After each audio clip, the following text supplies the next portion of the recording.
He's challenged panthers in the forest. He's fought off ghosts at Halloween. He's survived volcanoes in paradise, street gangs in his old neighborhood, and guards at the dog pound. But tonight, he faces his greatest challenge. Please join us to see if Garfield can survive his 10th birthday party. Well, just who is he, that fat cat? Just look at what he's done these past 10 years. Yeah, he's been busy, that's a fact. Pitching up affection, drumming up cheers. Garfield, you always know what to do. I said, Garfield, you're some kind of cat. Oh, you party animal, you.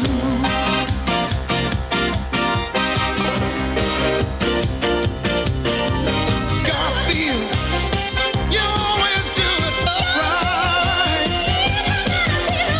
Garfield, you make the living sweet. So Garfield, now that you know how we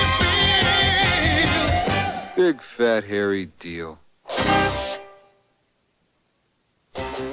Tonight, we'll look back at 10 years of America's favorite Emmy-winning, pasta-loving fat cat. You'll go behind the scenes to see how Garfield is created for the comic strip and for television. You'll also see Garfield around the world. And now, here is your host for our 10th anniversary party, the creator of Garfield the Cat, Jim Davis. Good evening and welcome to our show. We're near Muncie, where it's springtime here in Indiana. I grew up only a few miles up the road. Now I have only about a 100-yard commute from my house to my studio. Come on inside and I'll show you where I work. When I first started Garfield some 3,652 strips ago, he looked very different. He had little tiny beady eyes and big pointed ears, big fat jowls, and a big cumbersome body. He just sat there and said, "Feed me a lot." In fact, when we first animated Garfield some 8 years ago, he not only looked very different, but he sounded different as well. A mouse! Get it! Garfield, you didn't even try. Show me a good mouser and I'll show you a cat with bad breath.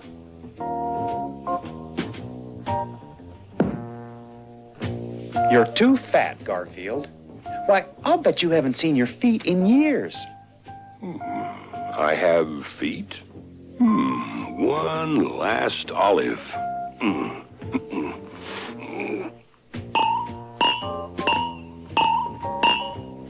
Since those early days, Garfield has undergone a Darwinian evolution in that he has changed physically to allow him to do some things.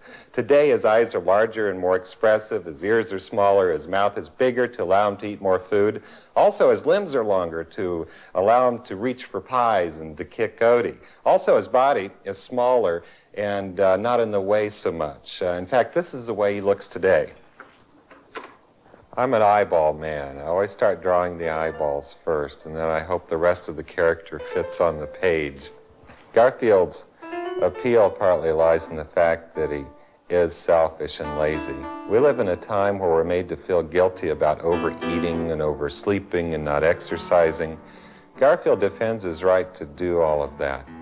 I think he takes away some of our guilt when he does it on the comics page every day. Garfield's ears got smaller as the years wore on because they didn't have anything to do with the expression. I can't remember not wanting to be a cartoonist. I grew up on a farm near Fairmount, Indiana, and as a child I was asthmatic and I was forced to spend a lot of time inside. So to entertain myself, I drew pictures. And my pictures were so bad, I used to have to label them. I would draw a cow, write cow, draw an arrow down to the cow, so people would know what it was. After a while, it became very comfortable for me to put words with pictures. I couldn't communicate totally with just pictures or with just words. For me, cartooning was a very natural thing. I'm not quite sure what kind of discipline it takes to become a successful cartoonist. Once Al Cap told me it takes two things to become a cartoonist. It helps to have been dropped on your head as a small child, and secondly, you must have no desire, talent, or ability to do anything useful in life. The one thing that's never changed about Garfield is that he has this big, portly figure, or as Garfield describes it, he's queen-sized, big-boned, but he's small for a tanker. He has this bottomless stomach, this limitless appetite that we all wish we had. In fact, his appetites are very human. Garfield is basically a human in a cat suit. A lot of his tastes are so human, in fact, he doesn't care to eat mice. The thought of putting a live rodent in his mouth disgusts him.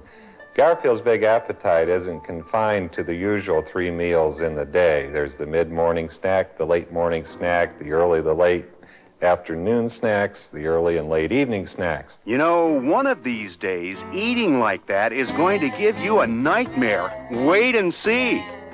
A nightmare? Me? Get real.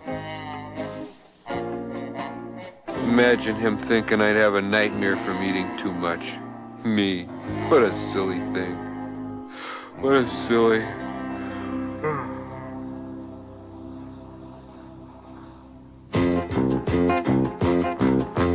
Eat, Garfield, eat. Eat with all your might. Eat that pasta, eat it pasta till it's out of sight. Till it's out of sight. Munch, Garfield, munch. Come on, let's do lunch. Make your belly mozzarella crunch, crunch, crunch.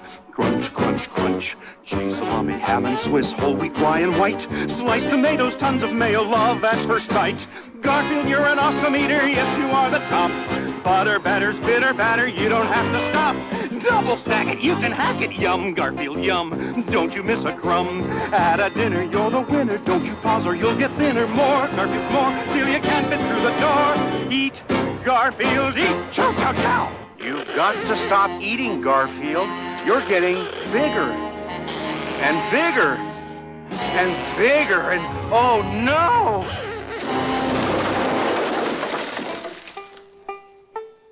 Do these eyeballs look familiar? I have a small repertoire of eyeballs. John's sort of the everyday American male. He's easygoing. He's a daydreamer. He's a little wishy-washy. He's basically a nice, good-hearted kind of guy. But he was only put in the strip to be the foil of all of Garfield's gags. His idea of a big evening is watching an Ethel Barrymore film festival.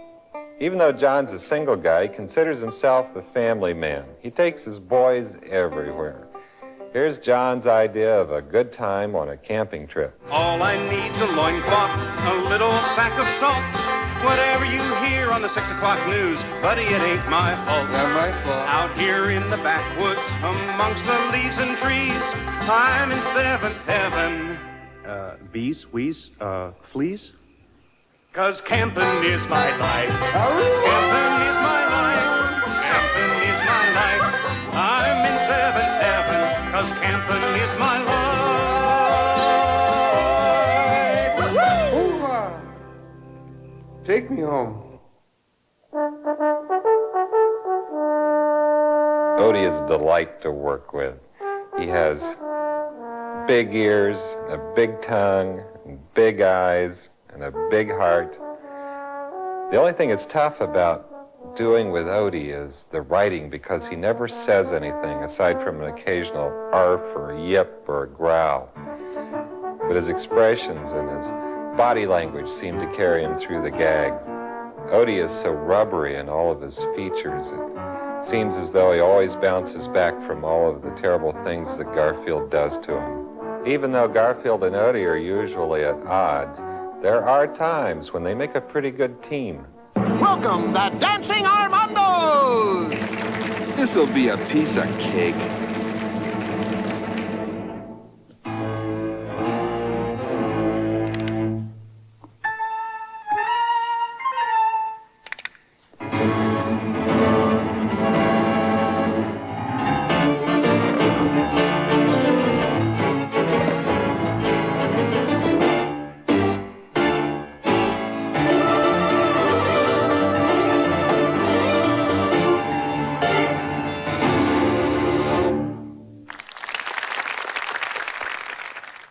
Cartoonists all approach their art in a different manner. When I do the Garfield comic strip, I sit down somewhere very quiet, and I try to visualize Garfield in my head as if watching a television set. And when I see him in a funny situation, I follow it along until it ends in something funny, and then I back up 3 frames and cut it off. And while that sounds very simple, it works best for me. When I hear a gag, I see it at the same time. So rather than just writing the words out, I do a pencil rough, designing the strip and writing the words in at the same time. I work up about twice size from the size you see in the newspaper. From there, it goes to my assistant, Gary Barker, who does a finished pencil blue line of the strip. We like to work in blue pencil because it doesn't photograph in the newspaper and we don't have to erase over the ink. That way the ink doesn't smear. After that, it goes to my assistant, Valette Hildebrand, who does the lettering and the inking on this strip. And then it comes back to me to check the spelling, add my name and the date, and then the strip is sent to New York. Okay, Garfield. In 10 seconds, the timer will go off. Capturing for posterity a portrait of a sophisticated young man and his faithful companion.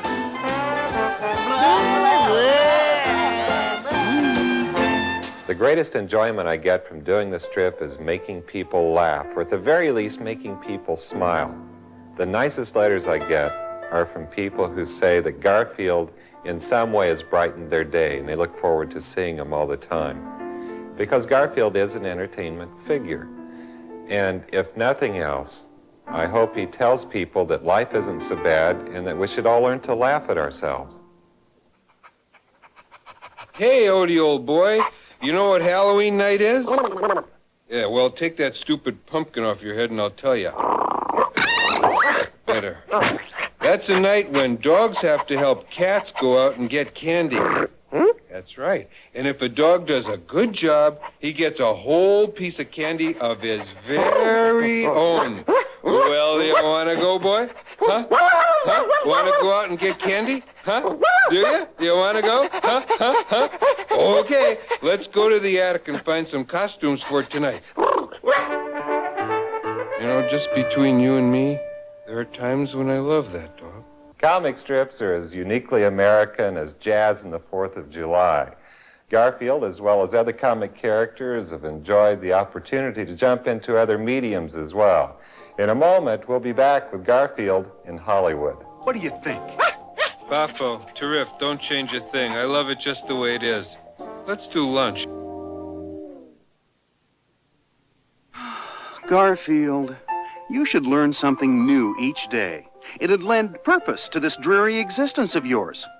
I'm going to the store. When I come back, I want you to have learned something.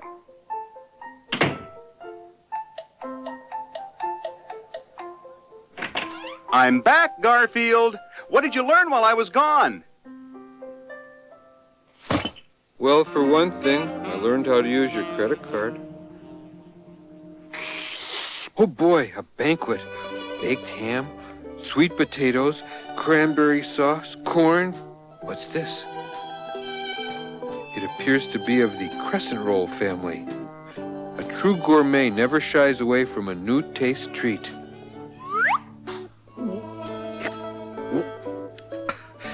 Bit on the dry side. Flavor's a bit subtle. Garfield, have you seen my sweat socks?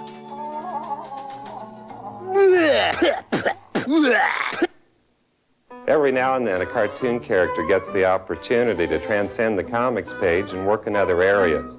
Garfield has opened a lot of doors for me. Now I get to change hats and work with plush dolls, with publishing, ceramics, a lot of other things. And quite frankly, this has helped me a lot with the strip, because before I knew Garfield as an ink line. Now I get to hold him, touch him, turn him over, and it's given a lot more depth to the character. Another exciting aspect of the Garfield program is working with the animation.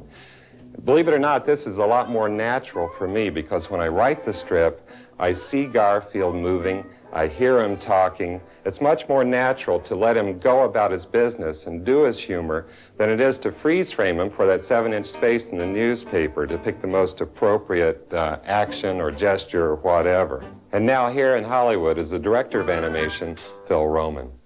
Hi, Jim. I just thought the viewers would be interested in seeing how we put together an animated Garfield TV special. What we've chosen to show you today is a section of John, Garfield, and Odie going to their local TV station for a talent audition. We take the script as written by Jim Davis, and we develop what we call a storyboard. There are 6 drawings per page and about 70 pages per script, so we have about 420 drawings per show. We plot out the action and establish the various settings in which the characters will move. These are model sheets. We try to develop each character in every possible situation, happy, angry, sad, and so forth. Then the animators will refer to these model sheets as they create the action. There are very specific directions for the drawing of each character. You can see here how just one pose calls for all sorts of detail. I usually time out a picture on what we call bar sheets. This is where I establish the pacing and continuity of the show. I determine the length of a scene, or close-ups or long shots, and how the dialogue and action fit in. Once the animator puts enough of these drawings together, then you start to see action like this. About 12 of these drawings will be photographed in 1 second. Our production chief, Ted B. Miller, is checking out our dailies on an editing machine called a Moviola. We do the various actions in what we call pencil test animation. This way we can check the animation in pencil before we go to the expensive color painting.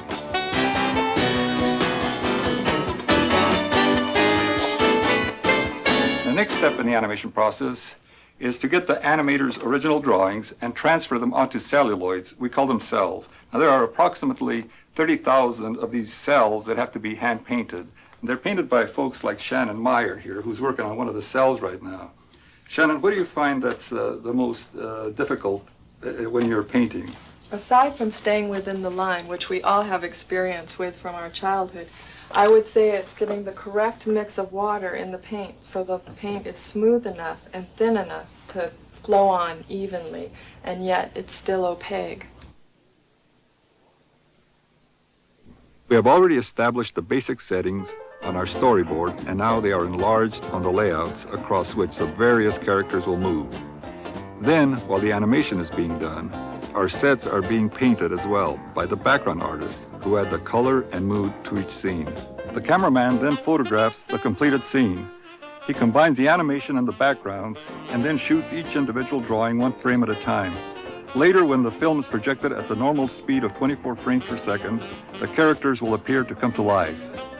And after all these steps and many months of work, this is how the final scene turned out. Ladies and gentlemen, Johnny Bop and the Two Steps. Johnny Bop and the Two Steps.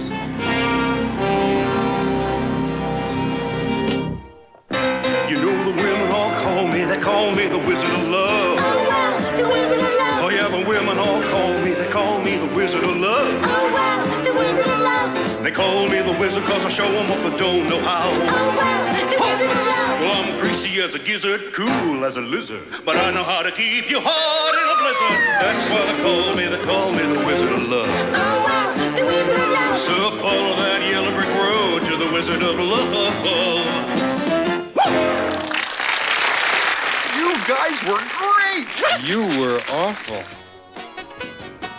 This may not look like Garfield, but in fact it is. A few years ago, the staff and I thought it would be fun to create a book based on all 9 of Garfield's lives. And now we've started to animate Garfield's 9 lives down through the centuries, starting with Cave Cat. In my first life, I formulated many of my likes and dislikes. I disliked my rock bed. On the other hand, you wouldn't believe the size of the pterodon drumsticks.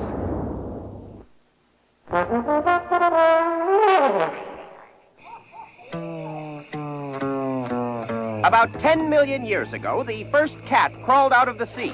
His first word was...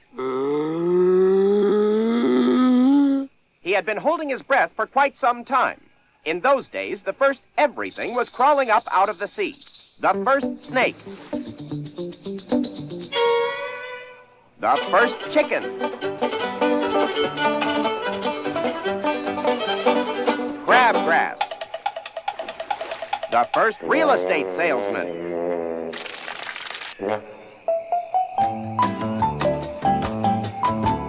And then came the first girl cat. Oh, man.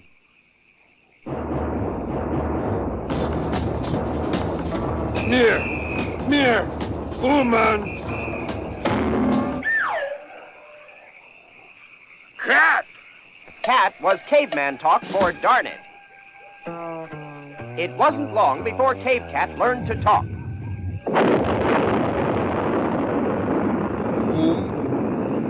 Boom. Meow. Meow. Meow. Yow. Meow. Caveman soon domesticated Cave Cat.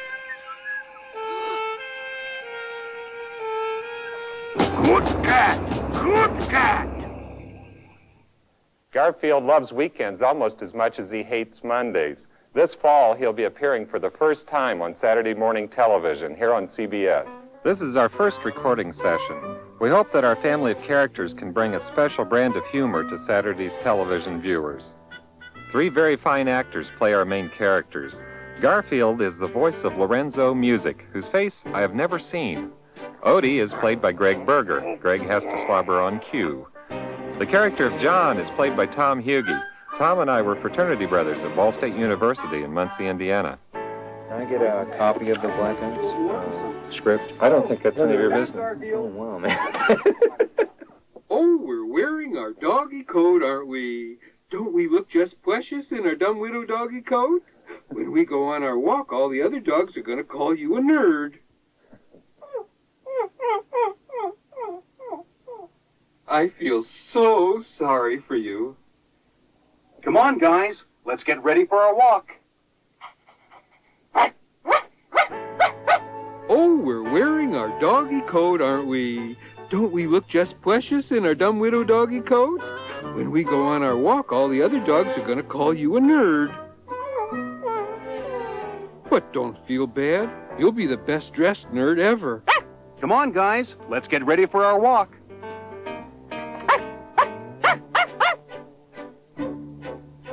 Maybe lightning will strike me and end this humiliation. Because you're resisting him shoving you off the table. Okay.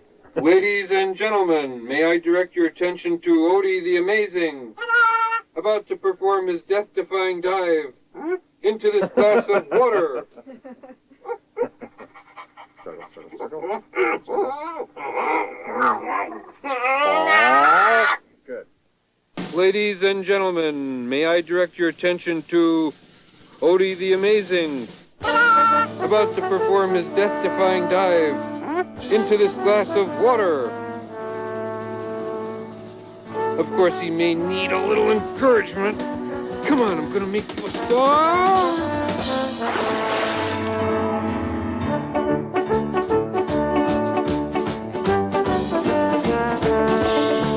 When you own pets, there's never a dull moment. Desiree Goyette and Ed Bogus have written all of the music for the Garfield television specials. Just for fun, I asked them to try and write a theme song in 15 minutes for an upcoming special where Garfield is going to be a great detective. We need a theme song for Babes and Bullets. We're going to do the animation in black and white.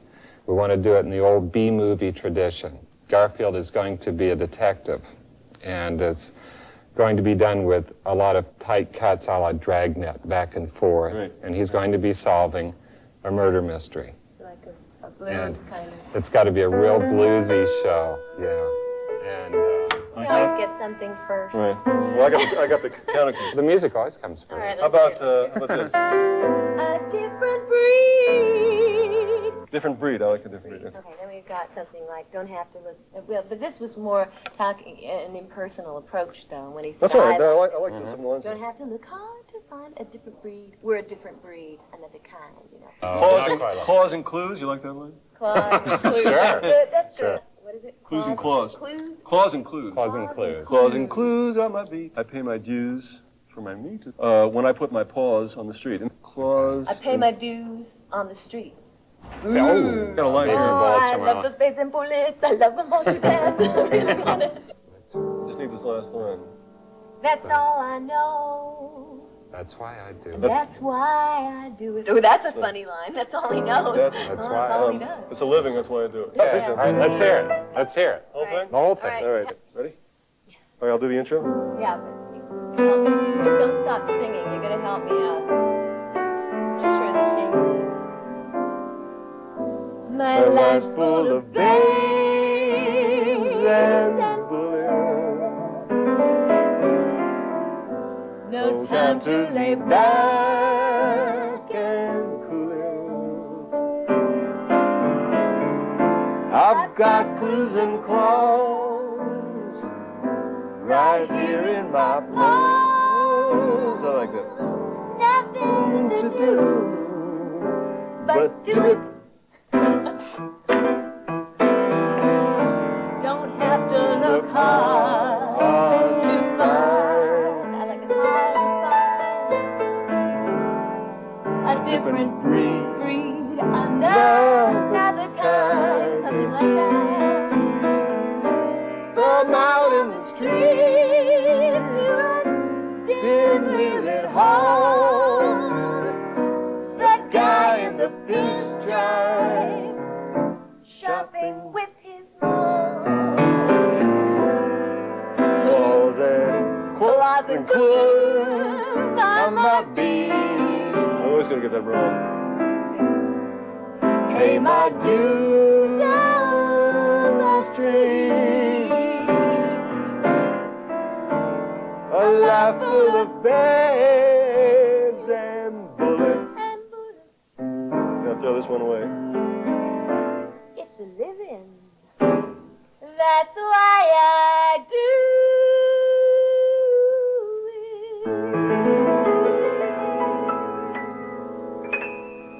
Yeah. it. Okay, something like that. Even great detectives have to eat. I'm waiting for the pizza I ordered to be delivered. Garfield doesn't know anything about it, and I want to keep it that way. That's it, gotta go, bye. Gee, I wonder who's at the door. It couldn't be a pizza because nobody ordered a pizza. It must be a special delivery letter. Certainly not a pizza. Here's your money. Give me the pizza. Goodbye. By the way, thanks.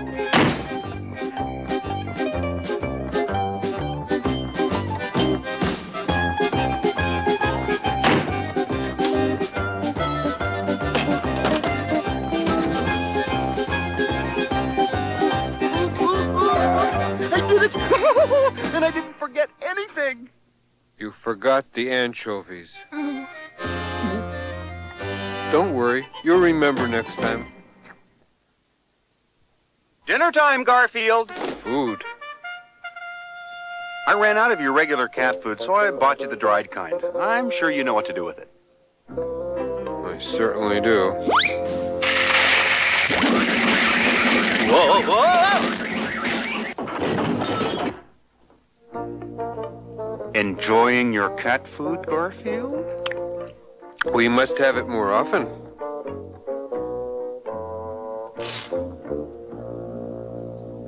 One of America's most popular exports is its comic strips. Every morning, Garfield is read in dozens of countries and languages, from Afrikaans to Spanish. Now, here is Garfield as you've never heard him before. Maldición, mi amo aún debe estar enredado en la cama. Cuesta encontrar a alguien que coopere en estos días.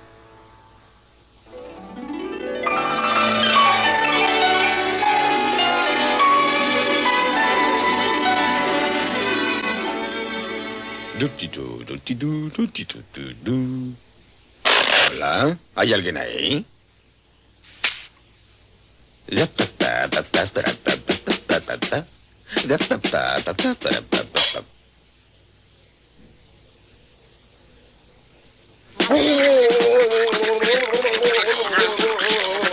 Hola.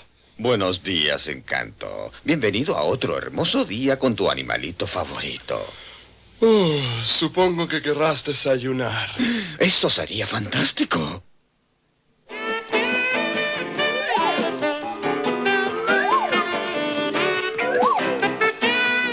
Okay, Jungs, vergesst nicht, was wir einstudiert haben. Und jetzt zieht eure Kostüme an.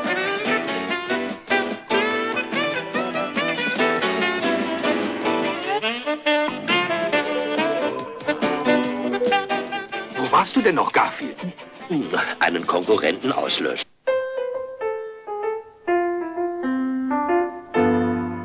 In a few years, the comic strip will be celebrating its 100th birthday. In fact, my friend Brad Anderson, who does Marmaduke, has been drawing most of those years.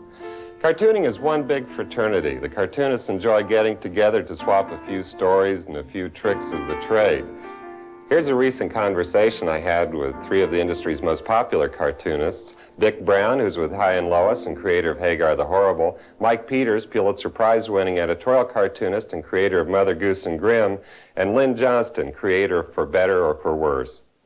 You know, you've got to enjoy your own stuff. You've got to be your biggest fan. You've got to be the actor. You've got to be the character, and that's why when you draw a frown, you're frowning, and when you're laughing, you're laughing, and anybody watching you draw thinks you're nuts. But don't you find that every cartoonist draws themselves? Really? Oh, sure. You're drawing yourself all the time. I know you are. I've seen you scratch sometimes. You definitely do. And I know you do. I'm sorry, Dick. I can't see any similarity between you and Hagar. I once heard Dick lament his school experience. I think you said in an interview once, had I known I was going to be such a success, I would have studied harder in school. So there was a wonderful old nun, Sister Everesta, made of wax. And she tried so hard with me. And she finally told me one day, she said, young man, Richard, young Mr. Richard, she said, if you don't stop doing those silly drawings, you're going to end up in the hot place. And we moved to Florida. It was 98 degrees that day. And I said, you were right, sister. Still doing the crazy cartoon. I find this picture of this man, a man named Mr. Morgan, who was my English teacher. And I had obviously given him my yearbook after I graduated to sign. Yeah.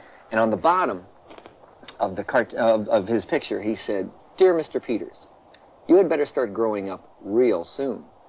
Because remember, you can't always draw cartoons." Well, that's wonderful. Talking to hopeful cartoonists, I asked them about their doodling. Are they a chronic doodler? Do they like to sketch, or do they study the art? If they're chronic doodlers, if it totally occupies their brain, if the clock stops while they're doodling, then they have great hopes of being a cartoonist someday, because the clock has to stop while you're doing your work. Otherwise, you couldn't bear to spend that many hours at a drawing board. That would be too crushing. You have to go into this dream state of being in this other world. It's like a meditation. I go into a new neighborhood, and I'm with these people. I know where the street goes. I know where the bus stop is. I know where the park is. I know what the neighbor's house looks like inside. I know what the wallpaper's like. I mean, you really have to psych yourself into this new dream state, this new community, and then you can think of the relationships. I usually start with drawing a funny picture of the main character, Hagar, in some position or other like that. And sometimes that'll spark a gag. Sometimes you sort of concentrate on a blank piece of paper and say a mantra like, money, money, money, money. Something like that. Deadlines. I think of this one guy. I was at this mall in Washington one time, and I saw this little guy. He was about 22 or something. He was sitting there, and he's reading the Washington Post, and he was reading through different cartoons. And I saw him get to my cartoon, and I saw him laugh. And I thought, whoa, because that doesn't happen. I mean, very, very seldom do I ever see it. You know, most of the time they look at my cartoon, and then they go on. This guy laughed. And I think, God, think about that. You do something in Dayton, Ohio, Sarasota or whatever, and you draw it. And then you send it to the syndicate, and that's 1,000 miles away. And then they send it out to the newspapers, and then they print it, and they sell it to the people, and then that person opens it up, pow, and you've tickled them. I mean, from 12,000 miles. I had a great letter one time. It was it's probably the best letter I've ever had. This girl wrote to me and she said, I am in a body brace. I've just made dinner for my family. I have a 2-year-old child. I am standing at my kitchen counter feeling terribly sorry for myself, eating pears out of a can because I cannot eat and I can't sit down and I'm so miserable. I opened up the newspaper and I laughed at your comic, and she said, I wanted to let you know how badly I needed that laugh. I needed that laugh today. Thank you. I think we're all frustrated actors anyway. All right. Except here in the comic strip, we get to write the script, cast the show, set the stage, direct it, everything else. And I often thought we would probably all be stand-up comics if we were only quicker-witted. As it is, we get all day to think of one funny line. Cartoonists' commitment to brightening our lives isn't just confined to the funny pages. Behind the scenes, they donate a lot of time and energy to charitable causes. Lynn, Mike, and I, along with dozens of other cartoonists, recently joined Dick in Florida for his Joan Brown Cartoon Classic to raise money for the critical care unit of the Sarasota Memorial Hospital. See if you can guess who is drawing some of your favorite characters. Fill my life with just a little color. Through thick and thin, you've seen me through each year. In quiet little ways, you brighten up each day. And reading you is just like looking in the mirror. Sketch me up some laughter, pencil in a smile. Draw out my emotions and play them for a while. Scribble in a punchline, sign it lovingly. Even though we've never met, it's amazing how well you know me.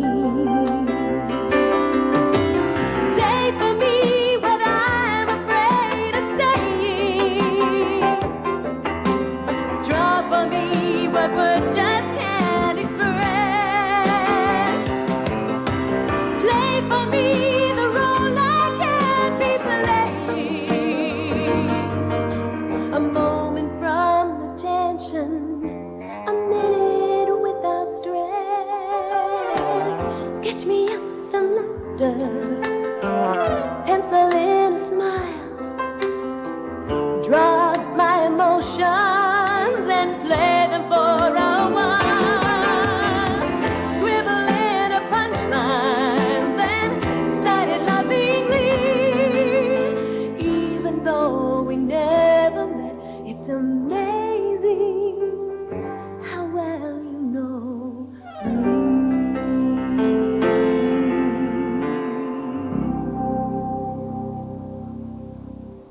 I'm always fascinated by the public reaction to Garfield.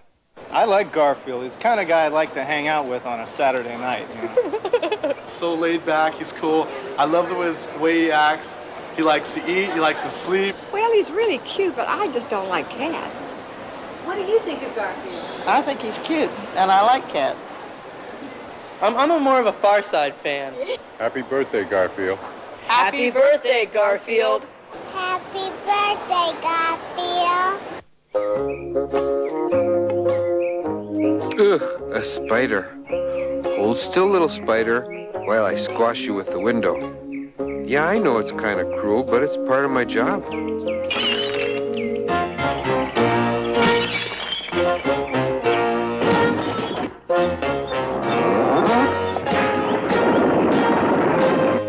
Well, at least I got rid of the spider.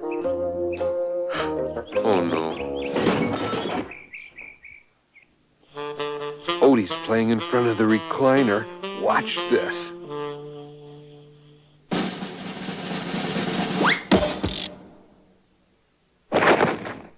I hate to brag, but it took a brilliant mind to figure that gag out.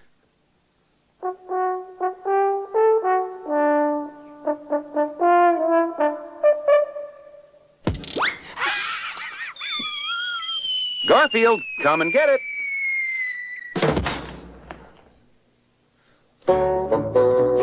Take your time. It's peanut butter and fish head stew with pickles on the side and optional chocolate sauce. Thank goodness. I thought for a minute there it might be food. Not now. Odie, no, not now. I warned you. I've had enough of this. You're going to stay outside while I cook. Good. I hate being around acts of cruelty. Okay, John. I'll give you one more chance to apologize. It's been 10 years since Garfield first appeared in 41 newspapers. He now appears in over 2,000. And looking back over the thousands of strips I've done, I guess that these would be 3 of my favorites. Hello, diet. Goodbye, food. Irk! Hello, sugar withdrawal. I am down. Down, down, down, down, down. Down, down, down. Doobie-doo, down, down. Come a down, doobie-doo, down, down. Okay, get revved up there, Odie. Go! I love toys that don't need batteries. Our first full-length feature film will be called Garfield's Judgment Day. One of the songs from the movie is about how easy cats and dogs have it. The great Lou Rawls has been featured in all our television specials. Here he joins Desiree to record that song for the movie. No beds to make. No bills to pay. Yeah, every day's a holiday. We got it good, and that ain't bad. No lawns to mow. No leaves to rake. Got no pressure and no belly aches. We got it good, and that ain't bad. Just sitting on the windowsill, soaking up sun, up on the fence till 1. We don't waste our energy chewing the fat. We got it made. Wondering that no homework due, no dates to keep. We wake up slow, we eat, we sleep. We got it good, and that ain't bad. We live our lives like simple folk. Why fix a thing if it ain't broke? We got it good, and that ain't bad. No worry of security, you to maturity. We do as we please. No headache, no tension, except the occasional please. And talk about leading the easy life. Our hidden cameras caught Garfield and Odie in their own version of Lifestyles of the Rich and Famous. Well, he's a fat cat, a cool cat, nobody's cool cat, but look out, 'cause here comes Garfield. He never keeps it, he's too hip, he likes his catnip. Well, look out, 'cause here comes Garfield. He's always got to be one up on ya, and he'll beat you to the punch every time. He'll give up anything for lasagna, unless he has to give up on his nap time. Well, he's a neat cat, a fun cat, Mr. #1 cat. He knows what life is all about. Here comes Garfield. Look out, here comes Garfield. Look out, I said, here comes Garfield. So you better look out. The folks we work with from all over the world joined my wife Carolyn and me in Tucson, Arizona to celebrate Garfield's 10th anniversary.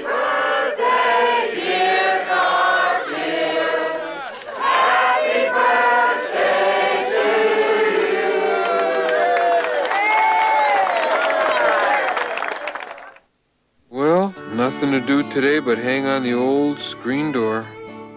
I'm bored. I'm so bored. Bored. I wish something would happen. Garfield, it's lunchtime. Now, where'd he go? I'm in pain. I'm in real pain. Pain. Now we need some carrots for color. Perhaps some spaghetti for texture. And of course, fries on the side. Garfield? And 2 eggs, over easy. How long have you been sticking food to the ceiling?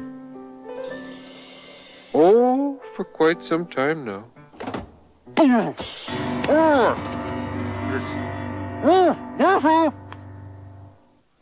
Garfield requires a lot more attention than the average house cat. When he's not performing in the comic strip, he enjoys the loving care given him by the many talented artists who work with me in our Muncie studios. Jim Clements is our senior designer. Thanks to him, Garfield is always in fashion. Betsy Brackett is one of the world's tallest woman designers. She's a world-class artist, too. My brother Doc manages the studio. As you can see, he doesn't get much respect from the artists.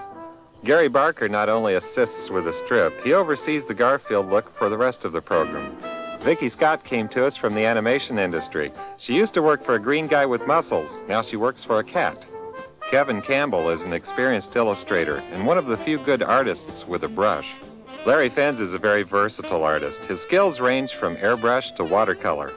Larry's brother, Mike Fenns, gives Garfield a whimsical touch through his illustrations for children's books. Dave Kuhn is one of the best airbrush artists in the Midwest. He also does a mean polka. Dwight Ferris is a production artist and one of the few people who can put words in Garfield's mouth. He also does the lettering. Kenny Getzinger is a paste-up and keyline artist. He puts the finishing touches on Garfield. Some of our artists work long distance with Phil Roman in Hollywood on our animated specials. Doug Frankel supervises our animation efforts. The youngest member of our staff, Bob Scott, would rather animate than eat. Ralph Eggleston is proud of his craft and proud of his heritage. He's from the planet Zordog. Eureka! The mother lode. Look at all this great stuff, Odie. With these costumes, we can be anything we want. What should I be? There's so many sides to me. I could be handsome or brave, a king or a slave. It's all up to me. So what should I be? What could I be? What should I be? I could be a scary vampire and turn myself into a bat, flap, flap. Or I could put on some black pajamas, go as a big fat Halloween cat. What should I be? There's so many sides to me.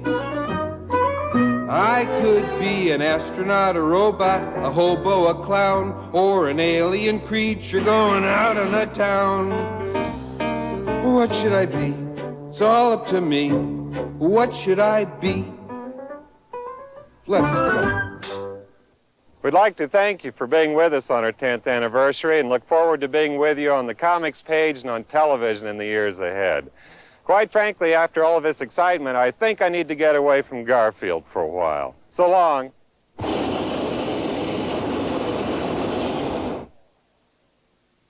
Oh, no. What are you doing here?